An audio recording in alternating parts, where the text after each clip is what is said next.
Kapatid, magpakatotoo ka. Napakaganda ng sinasabi sa talatang ito sa Santiago 5:16. Kaya nga, ipagtapat ninyo sa inyong mga kapatid ang inyong mga kasalanan at ipanalangin ninyo upang kayo'y gumaling. Malaki ang nagagawa ng panalangin ng taong matuwid. May mga pagkakataon na kinikimkim natin yung nilalaman ng ating puso, lalo na sa mga panahon na mayroon tayong pinagdadaanan. Minsan, tatanungin tayo ng ating mga kasamahan, kumusta ka na? Ang sasabihin mo naman, okay lang. Minsan, sasabihin mo, bless na bless. Pero sa totoo, meron ka na palang pinagdadaanan. Kapatid, dalangin ko lang, makahanap ka ng accountability partner na pwede mong sabihin ang lahat ng nilalaman ng iyong puso at isipan.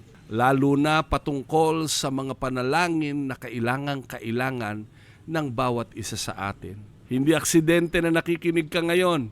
Anuman ang iyong pinagdadaanan, manalangin ka sa Lord, bigyan mo ko ng kapatid na pwedeng makinig sa akin at maipanalangin ang aking pangangailangan. Magandang umaga sa inyong lahat. Ito po ang Tay John. Kay Lord, hindi pagalingan, pasunuran.